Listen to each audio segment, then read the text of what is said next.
السلام عليكم ورحمة الله وبركاته إن الحمد لله نحمده ونصلي على رسوله الكريم أما بعد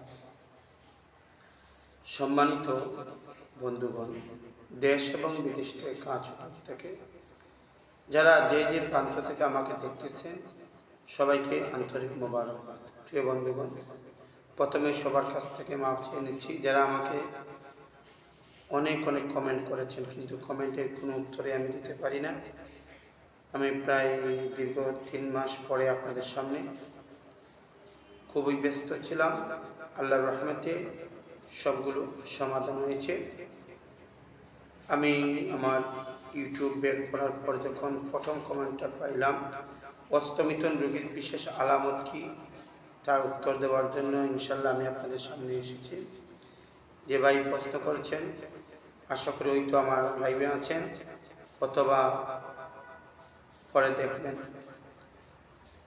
অস্তমিতন রোগে আক্রান্ত ব্যক্তিকে সহজে যেভাবে চেনা যাবে, অস্তমিতন হচ্ছে, প্রথমেই বলি, হারাম।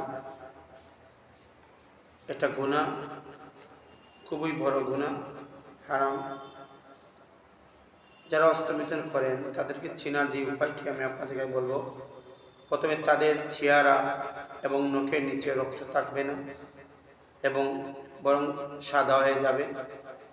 তাদের চোখের ফিতলি স্বাভাবিক না থেকে তুলনামূলক ফুলা বা বড় বড় থাকবে।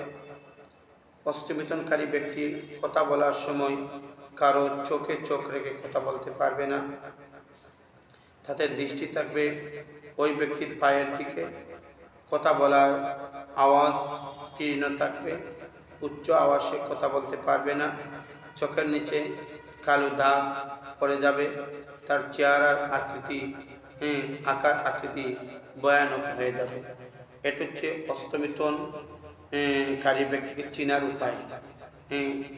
আপনারা যারা আমার অনেক কবিরাজরাই আমার ভিডিও দেখেন, তো আমি একটা আলামত বলে দিলাম, আপনারা আরও রিসার্চ করবেন। এই যে আলামতগুলো বললাম, এইগুলো একজন অস্তমিতনকারী রোগী ব্যক্তির আলামত। আপনারা এইগুলো দেখলে বুঝতে পারবেন যে উনি মাস্টারবেশন করেছেন, অস্তমিতন করেছেন। পরে ইনশাল্লাহ পরবর্তী স্টাফ আসবো যে অস্তমিতনকারী ব্যক্তির পরিণতি কী হয়, এই নিয়ে ইনশাল্লাহ একটা ভিডিও বানাবো। আপনারা আমার সাথে থাকবেন। যারা নতুন তারা সাবস্ক্রাইব করবেন, আর যারা সাবস্ক্রাইব করবেন সবাইকে আন্তরিক মুবারকবাদ। আমি আমার আগের যে নাম্বারটা ছিল, এই মোবাইলটা চুরি হয়ে গিয়েছে। আমি আপনাদেরকে নতুন একটা নাম্বার আমার স্ক্রিনে দিয়ে দিব। আপনারা আমার সাথে যে কোনো প্রশ্ন অথবা যে কোনো রোগের জন্য আমার সাথে যোগাযোগ করতে পারেন। আমি ইনশাল্লাহ নুরুদ্দিন আহমদ ফরাজি আপনাদের সেবায় সবসময় নিয়োজিত থাকবো। আসসালামু আলাইকুম ওয়া রাহমাতুল্লাহি ওয়া বারাকাতুহু।